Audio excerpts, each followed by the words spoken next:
Hello student, आज हम लोग भारत की अर्थव्यवस्था के बारे में पढ़ेंगे, जिसका पहला चैप्टर है Indian economy on the above of independence, यानी कि स्वतंत्रता की पूर्व संध्या पर भारतीय अर्थव्यवस्था की क्या स्थिति है, इसके बारे में हम पढ़ेंगे।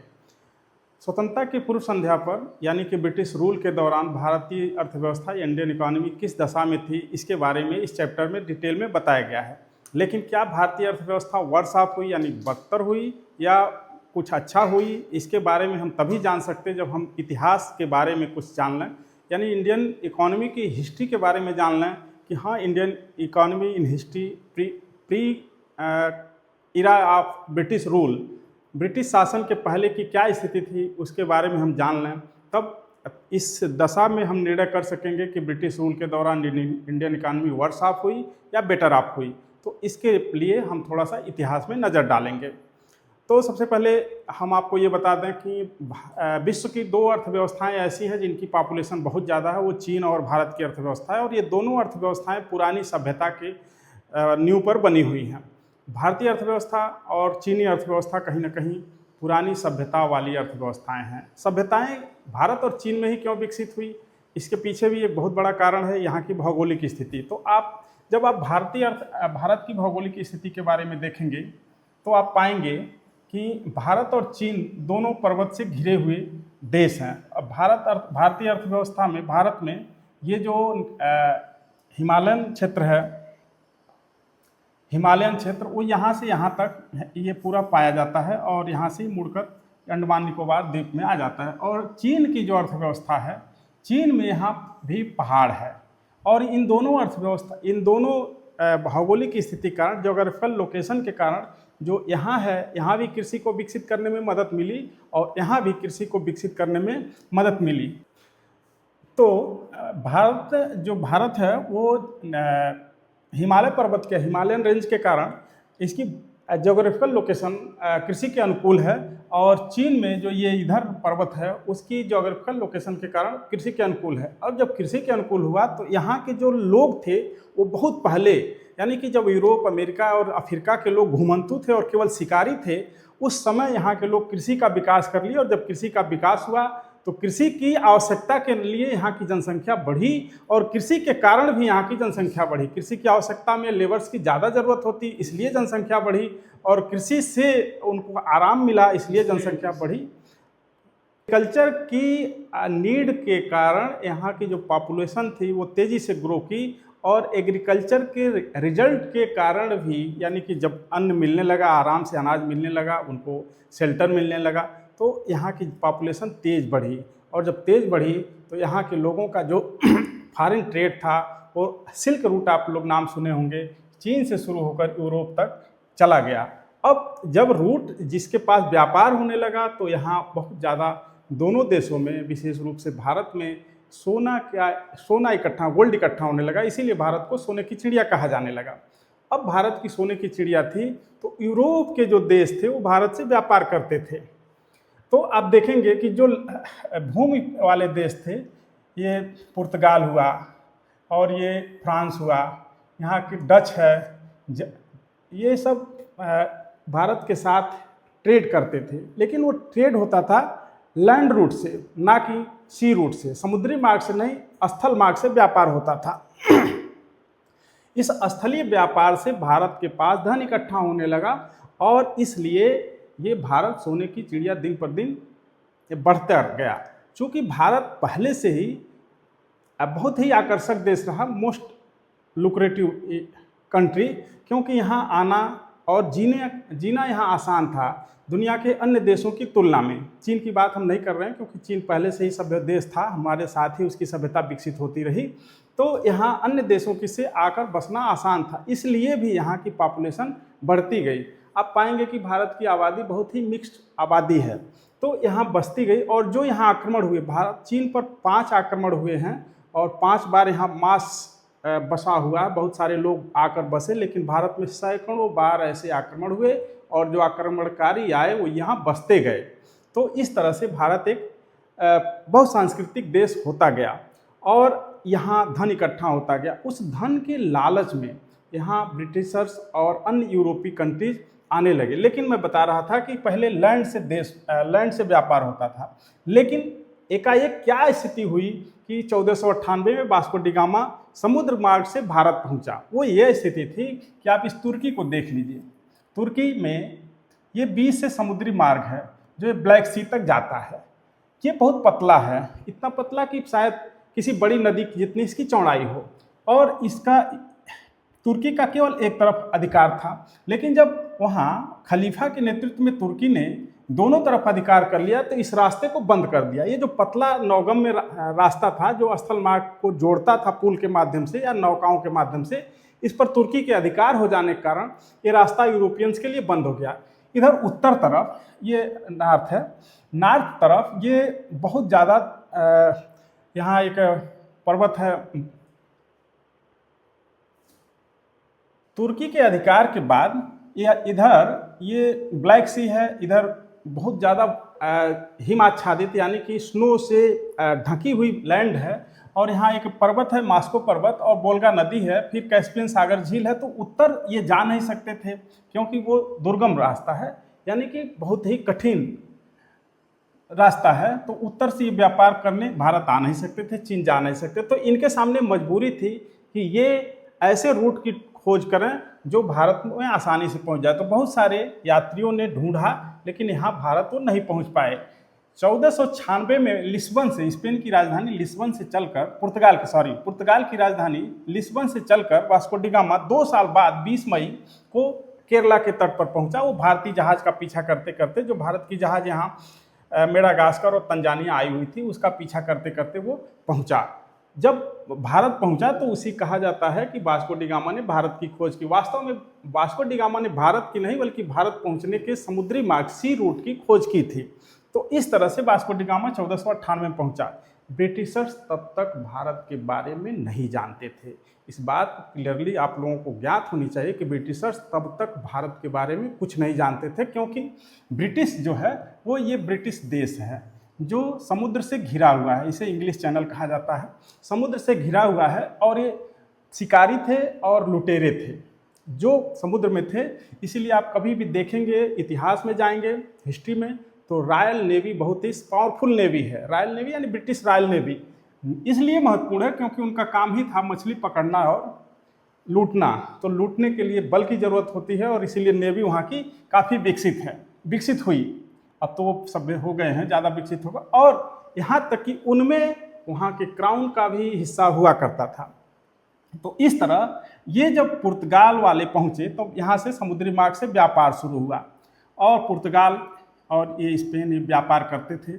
इनकी जहाज़ों को जब ब्रिटिशर्स ने लूटा, ब्रिटिश नाविकों ने जब लूटा, तब उनको भारत की प्रॉस्पेरिटी के बारे में जानकारी हुई, और तब वो खुद भी व्यापार करने के लिए उत्सुक हुए, और उन्होंने ब्रिटिश ईस्ट इंडिया कंपनी की स्थापना की। वो तीसरे नंबर पर आए थे, ध्यान रखिएगा, ब्रिटिशर्स तीसरे नंबर पर भारत आए थे। तो अब एक और इतिहास की जो महत्वपूर्ण घटना है वो मैं आप लोगों को बता दूं, फिर अर्थशास्त्र में शुरू करता हूं, इकोनॉमिक्स के बारे में बताता हूं। यहाँ ठंडी कोल्ड करंट चलती है, समुद्र की ठंडी धारा चलती है इस जगह पर ठंडी जलधारा चलती है, जिसकी दिशा ये होती है, यानी कोल्ड वाटर करंट।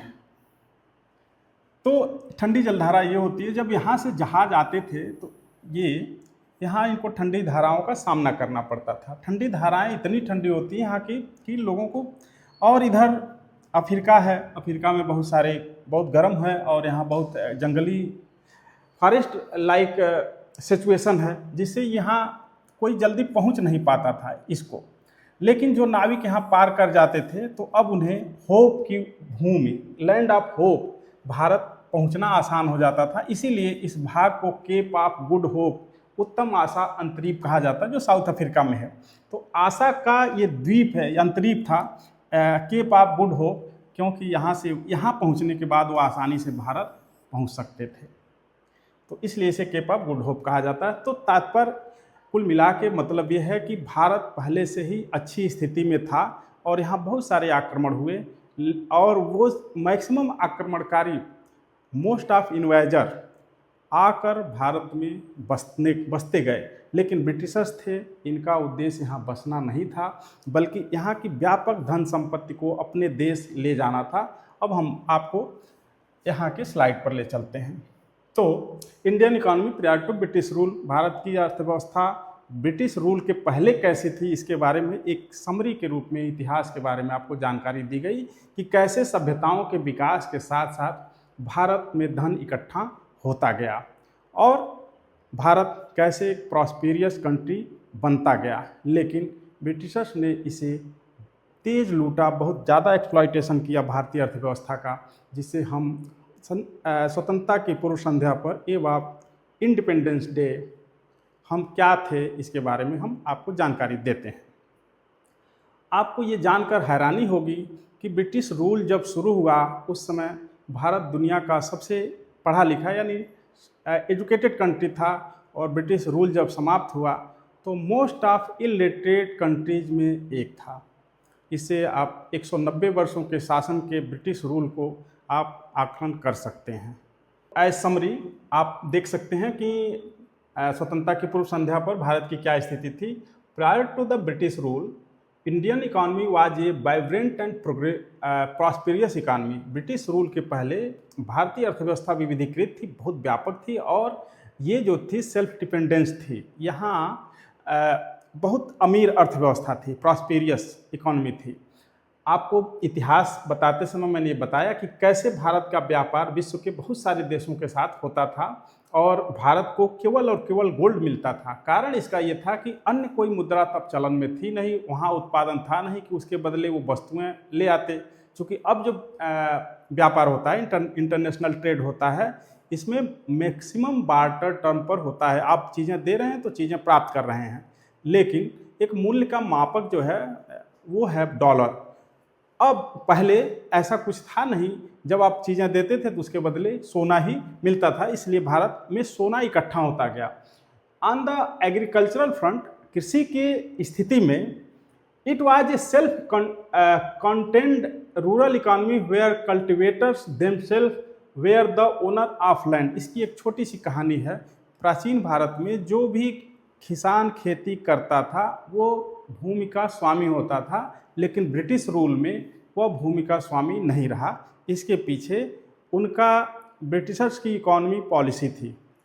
1757 में 1757 में जो युद्ध हुआ, क्लाइव ने लड़ा था अंग्रेज़ों की तरफ, और बंगाल में उसने अपना शासन स्थापित कर लिया किसी मीर जाफर के गद्दारी के कारण।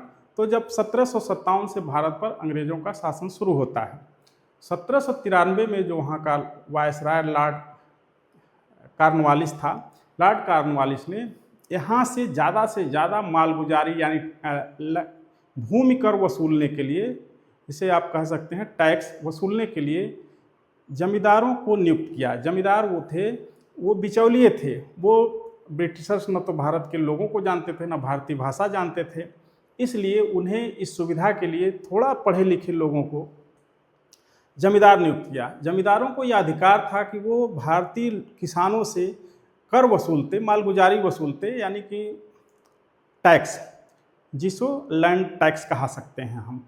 लैंड टैक्स वसूलते और वो ले जाकर ब्रिटिश खजाने में जमा करते, ब्रिटिश ट्रेजरी में जमा करते। और इस प्रक्रिया में जो ये जमींदार थे, इनको बाद में तरह तरह के कानूनी संरक्षण प्राप्त होने लगे। ब्रिटिश लॉ बनाकर इनको संरक्षण देने लगे। ये अब आप पढ़ेंगे बहुत सारे, जैसे प्रेमचंद का उपन्यास है गोदान उपन्यास पढ़ेंगे तो ब्रिटिश रूल के बारे में व्यापक रूप से उन्होंने अपनी कहानी के माध्यम से लिखा है। ब्रिटिश जो ये जमींदार थे, ये किसानों से उतना ही टैक्स नहीं वसूलते थे जितना उनको ब्रिटिश ट्रेजरी में जमा करना होता था, बल्कि उससे कई गुना ज़्यादा वसूलते थे। इसीलिए जमींदार धीरे धीरे अमीर होते गए।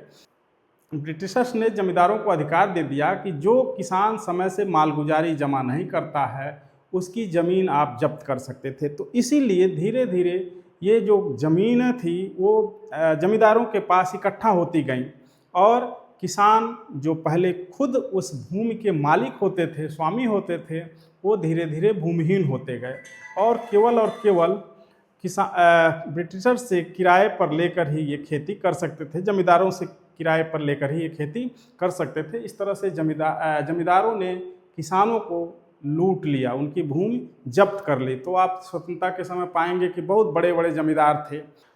तीसरा पॉइंट है industrial sector was famous through out the world for its handicraft product.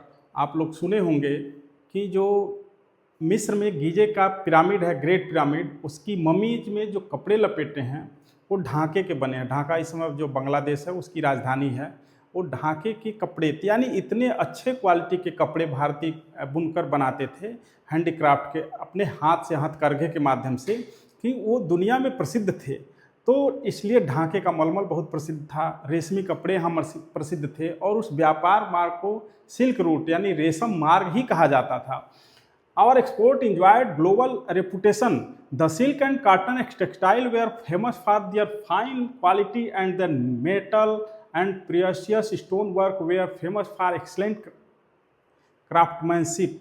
यानी कि यहाँ के जो सिल्क का, सूती कपड़ों का, और स्टोन यानी कीमती पत्थर जिससे गहने बनते हैं, उनका जो फिनिशिंग था वो विश्व भर में बहुत प्रसिद्ध था। India excelled the export of handicraft and the influx of gold in return। तो जो हाथ से बनी हैंडीक्राफ्ट में हाथ से बनी चीज़ें जो विश्व में जाती थी व्यापार के माध्यम से, उसके बदले इंडिया को गोल्ड प्राप्त होता था। इसको हम आपको बता चुके हैं। अब आते हैं exploitation and transformation of Indian economy during British rule. British rule में भारत का एक्सप्लॉयटेशन, शोषण कैसे हुआ, इसके बारे में हम आपको बताते हैं। आपको मैंने इतिहास बताया कि भारत अमीर देश था। ब्रिटिश जब आए तो उनका मुख्य उद्देश्य देश को लूटना था, और लूट के वहाँ ब्रिटेन में औद्योगिक क्रांति, इंडस्ट्रियलाइजेशन करना था वहाँ। तो इस पूरी प्रक्रिया में भारत एक कॉलोनियल इकॉनमी बनकर रह गया, और वो ब्रिटिश हमारे शासक रहे, रूरल हो गए, और हम उनके कॉलोनी बन के रह गए। हम उनके लिए कच्चे माल उत्पादित करते थे, और वो हमारा कच्चा माल ले जाकर अपने इंडस्ट्री में तैयार करते थे और हमें लाकर बेचते थे। जब वो हमसे हमारा सामान खरीदते थे, यानी कच्चा माल खरीदते थे, जैसे कृषि उत्पाद, वो हमसे 10 रुपये की चीज़ को 1 रुपये में खरीदते थे, और जब वो अपना तैयार माल लाते थे तो 10 रुपये के माल को कोशिश करते थे हमें 100 रुपये में बेचें। इस तरह से भारत दोहरे शोषण का, दोहरे एक्सप्लॉयटेशन का शिकार हुआ। फिर agriculture sector was systematically exploited through high demand of land revenue from the farms. इसको मैंने बताया था कि जो कृषि क्षेत्र था, एग्रीकल्चरल लैंड थे, वो जो उस पर से रेवेन्यू के लिए बहुत बड़ी मात्रा में टैक्स लगाया जाता था, कुछ ब्रिटिशर्स अपने लिए और कुछ जमींदार जो थे अपने लिए। तो जो किसान खेती कर रहा था, जो फार्मर खेती कर रहा था, वो खेती करे क्यों, जब उसका जितना भी परिश्रम था वो सब इन बिचौलियों द्वारा, ब्रिटिशर्स द्वारा छीन लिया जाता था। इसलिए आप लोग हिस्ट्री में देखेंगे कि बहुत सारे ऐसे डकैत, पिंडारी, ये तमाम तरह के लोग हो गए जो खेती और अन्य हैंडीक्राफ्ट से खाली हुए थे। आखिर उनको जीविका के लिए कुछ करना था, तो वो एक तरह से चोर लुटेरे में परिवर्तित होते गए। किसान जो खेती छोड़ते थे वो जंगलों की तरफ चले जाते थे। हैंडीक्राफ्ट का काम करने वाले जो वर्कर्स थे वो अपना काम छोड़ने लगे। उनका काम इसलिए छूटता था ब्रिटिशर्स के कारण, क्योंकि जो इंडस्ट्री में तैयार सामान होता था कहीं ना कहीं इन हाथ से तैयार सामान की तुलना में सस्ता होता था, और लोगों को ज़बरदस्ती बेचते थे। और दूसरी तरफ वो भारी मात्रा में ऐसे हैंडीक्राफ्ट मैन पर भारी मात्रा में टैक्स लगाते थे कि आप प्रोडक्शन करोगे तो आपको इतना प्रोडक्शन टैक्स देना पड़ेगा। तो इस तरह से वो उनका सामान महंगा होने लगा, और जो वहाँ से कंपनियों से, फैक्ट्रियों से तैयार होकर आता था वो सस्ता होने लगा। इनका सामान न बिकने के कारण ये जो हैंडीक्राफ्ट मैन थे, इन सबको, ये सब बेरोजगार हो गए। The cultivators were ejected as owners of soil when they fail to cope with escalating demand for land revenue. जो आपको बताया कि जो कल्टिवेटर यानी किसान थे, खेत जोतने वाले थे, जिनकी वो भूमि स्वयं की थी, जब वो रेवेन्यू चुकाने में असमर्थ हुए तो उनकी भूमि जमींदारों द्वारा, उनका लैंड जमींदारों द्वारा जब्त कर लिया गया। Agriculture start producing surplus for री इन्वेस्टमेंट बाय द फार्मर्स। जो एग्रीकल्चर था वो फार्मर्स द्वारा जो उत्पादित किया जाता था वो सरप्लस यानी बचत करने में असफल रहा, जिससे फार्मर पुनः इन्वेस्टमेंट करते। री इन्वेस्टमेंट मैंने पुनः इन्वेस्टमेंट करना, यानी कि भूमि की सुधार करना, वहाँ ट्यूबवेल या नाली बनाना, जिससे कि उत्पादकता बढ़ती जाए, प्रोडक्शन बढ़ता जाए। वो सब करने में किसान असमर्थ होते गए, इसलिए खेती बाड़ी घाटे का सौदा होने लगी। Thus, Indian economy was completely transformed during the British rule. A vibrant, prosperous economy was converted into a backward and stagnant economy. जो पहले भारतीय अर्थव्यवस्था समृद्ध प्रॉस्पेरियस थी, वो धीरे धीरे बैकवर्ड इकॉनमी में चेंज हो गई। तो आज के लिए इस वीडियो में इतना ही। अगली वीडियो में आपको ब्रिटिश काल के दौरान किसकी क्या दशा थी, यानी कि स्वतंत्रता की पूर्व संध्या पर क्या दशा थी, इसके बारे में एक एक करके बताया जाएगा।